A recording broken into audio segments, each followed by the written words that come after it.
This video is brought to you by Yes Athletics. Women's Advanced Nogi Division. This was technically the heavyweight division, but I am not a heavyweight, and clearly this girl is not a heavyweight either, so it was really more like a open weight class. Here we are tying up and starting to look for good hand fighting position, good head fighting position, and start to look for our takedowns. She's circling. I'm doing a good job of keep pushing her backward, looking for my inside position. I've got a collar tie. She tries to go for a blow by, but I'm ready for it and I'm able to square back up with her. We re-engage in that collar tie position. Both of us are looking for inside control. She decides to go for more of an outside positioning and shoot in, but she doesn't commit to her shot, and so I'm able to sprawl out and capitalize on it and start to bring her down to this turtle position. From here, I'm looking to keep my hips heavy and keep her head covered until I can pick my time to circle around and start to try to take her back. Now, as you can see, her arm is under my leg, meaning that I don't really have good back positioning here. And she's so tiny and doing such a good job of staying tight that it's really difficult for me to work in for my back positioning. Here you can see I'm struggling to try to get that hook in, and she's doing a good job of keeping her elbows tight and preventing me from trying to get that hook in. As you can see, we've kind of shifted off to the corner of the mat, and so the ref is doing a good job of staying in between us and the other matches. But here in just a second, he does choose to reset us. Sorry for that jump. My cameraman was filming the back of somebody's head, so I just cut that part out. But here you can see he decides to reset us because we had wandered off onto the other mat. He gives me an advantage point because I almost secured the back, and then he resets us in standing. You can see here I'm motioning to her. She forgot to take her necklace off, so she just tucked it back into her rash guard, and we're back to our hand fighting. Here I'm looking for that inside control, and she decides to pull to the guard. I try to stay out of the closed guard, but she does a good job of pulling me into the closed guard and immediately starts attacking for her submissions. I am keeping a low pressure on her upper body, looking to see if I can try to cut my hips to break open the guard. But she is pretty flexible, pretty bendy, and she's doing a good job of staying squared up with me and keeping her guard locked up. So I start to posture to look for my bicep control, and she starts to hunt for a Kimura, but I tuck in my elbow nice and tight to prevent her from getting that grip. So she switches to a guillotine, but I'm able to pressure her back down to the mat. I was never really in much danger here. She wasn't really able to get her hands locked. So, and she goes back for the Kimura, but again, I tuck my elbow and I tuck my arm, and then I'm able to pressure her back down to the mat. Now that I'm out of submission danger, I start to hand fight and start to look for my arm control, posturing up, and starting to see if I can get a guard break going. She's also hand fighting with me, continuing to look for those submissions. I think she's still kind of hunting for this Kimura, but now I'm aware of it, and so I'm keeping my elbows in tight. I'm also putting my hands to the inside of her biceps to help pressure her back down to the mat.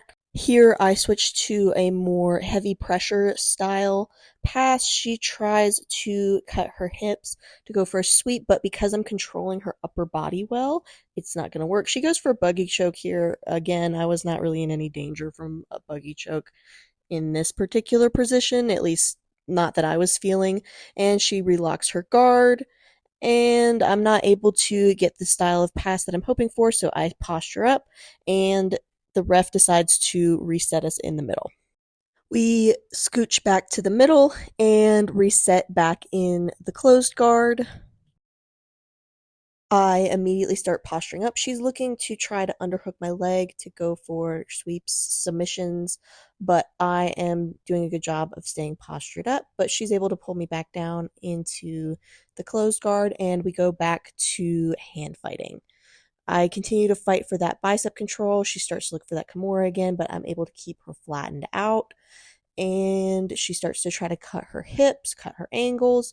but I'm doing a good job of staying squared up with her hips and not letting her cut any angles to go for sweeps and submissions. Here I start to come back up again, and I start to look to posture. The guard is open, and I'm finally able to get my double underhooks and start to look for my smash pass. I'm keeping my elbows super tight here because I've been put in like arm saddle positions from here before, and I want to make sure she is not able to get that. I am getting low on time, and I really want to secure that pass. Even though I'm winning by an advantage point, I really want to score and win by actual points. So I keep trying to cut that angle and keep her pressured in nice and tight so that she's not able to move her hips, and start to come around to try to secure my pass. You can see she's posting on my hip with her hand to try to prevent me from continuing to cut my angle, but it's going to be very difficult for her to stop me with just her hand. You can see I'm cutting around the side, and I'm starting to clear her legs. You can see my hand starts to fight that top leg, and I'm able to clear it and get to my side control positioning, and I secure my 3 points with just 6 seconds to spare. I'm now up by 3 points, and the match ends, and I win 3-0. I really wanted to work on my guard breaking and passing in this tournament, so I was glad I was able to be successful, and props to this girl. She was only a blue belt and a lot smaller than me, and she did a great job. All right, match number 2. I'm still going into this wanting to work on my wrestling and my guard passing. We start to hand fight. Immediately, she feels a lot heavier and a lot stronger in this hand fighting position. She's also a lot more aggressive and heavy with her attempts at tying up with me, and so I'm having to give a lot more effort in resisting her trying to pull me around. The referee sets us back to the middle after we kind of get off to the side. We're both circling and looking for inside control and good positioning that can lead to takedowns. I'm trying to be very intentional with my hand fighting here and trying to set the pace rather than letting her set the pace. Here I start to look for my underhook, and I drive her off of the mat, and so the ref calls time and resets us back in the middle. We reset and are back to our hand fighting, looking for that inside position. She starts to look for that snap down, and I try to go for my Russian, but she is able to defend. We're back to our hand fighting, going a little bit more outside now, but again, getting back to looking for that inside control. I start to try to go for my Russian again, but she is defending. I go for my Russian. I get a pretty good bite on this one, but again, she's really strong, and it's really hard to keep hold of it when she is defending and posting really well. She is able to pull her arm out of that Russian tie, and we are back to being in a little bit more of an outside position, not staying so tight in with our collar tie, and I start to work for that inside control, as does she. Here I go for a little snap down attempt. I'm able to get her to move, but I'm not really able to get a full snap down that I can work off of because she's so strong in this position. Here, she accidentally pokes me in the eye. It was a complete accident. I was fine. He tried to bring me to the wrong coach, and I was like, that's my coach. I came up to Nick, and he was like looking at it, and I was like, it feels like it's bleeding, and he was like, no, you're just crying. The ref is giving us a second or two to just kind of recuperate. I'm trying to get my eye to stop watering. Nick looks at it and says he thinks it looks fine, and then he asks me how many fingers he's holding up. I say 3, and he says no 7, which made me and the table guy both crack up pretty well. I take another couple seconds to just kind of recuperate and try to get my eye to stop watering. It really wasn't that bad. It's just whenever you get poked in the eye, you always just have that initial eye watering sensation that's hard to get rid of. Took a deep breath, and then I am back to it and ready to restart the match. We slap and bump, and we restart. We still have about 4 minutes on the clock, and we are back in that strong collar tying position. Like I said, she's trying to go for this snap down, drag down position a lot, and because she was bearing her weight into me while she was doing it, I started to look to set up up some of my little trips and throws. We break out of that tie. We go back to our tie position. Again, she's being really heavy with her pressure into me, and I'm starting to look to see where I can capitalize off of that. We are locked up in this heavy collar tie, moving around, kind of testing out where her weight is and her positioning. And from here, I'm able to drop, hit my little trip, and come up on top to secure my 2 points for the takedown. Here, I'm able to just clear around that knee and settle in my side control position and start to work from here.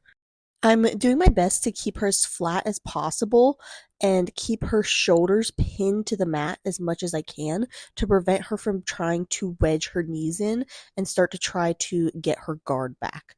I worked my way up to a slightly higher position on her body to keep her flat and prevent her from getting those knees in. She's continuing to fight to try to bridge me off, and I slide my leg over, but she is able to trap my foot in quarter guard, meaning that I do not score my mount points because my foot is still trapped.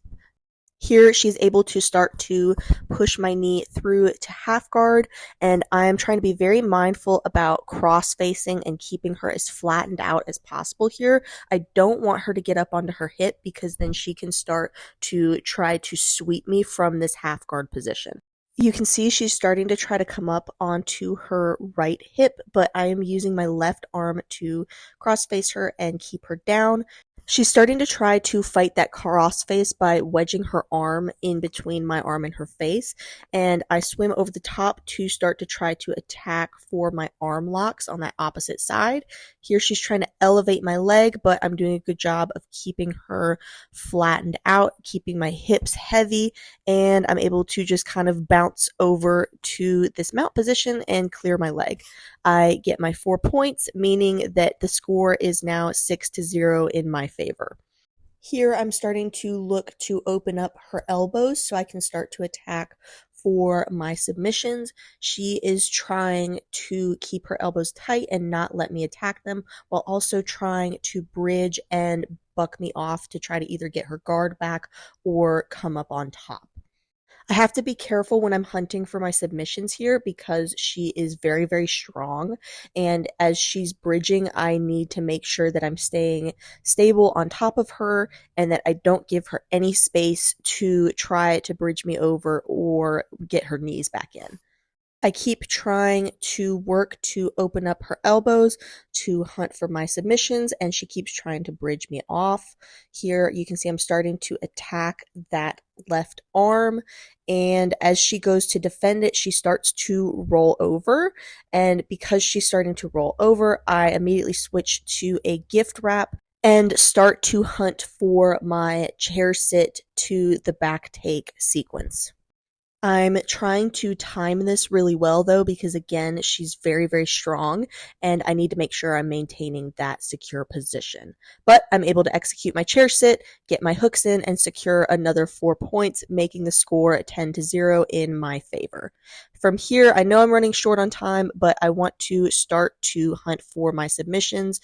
I'm doing my best to keep my shoulders and hips squared up with her shoulders and hips so that she is not able to escape. And the time runs out before I'm able to get a submission. The ref helps me up, and I win the match 10-0, meaning that I won the Advanced Nogi division. I decided to split my matches from this tournament into 2 videos, so if you want to see my gi matches, you're going to have to subscribe. And yeah, thanks for watching.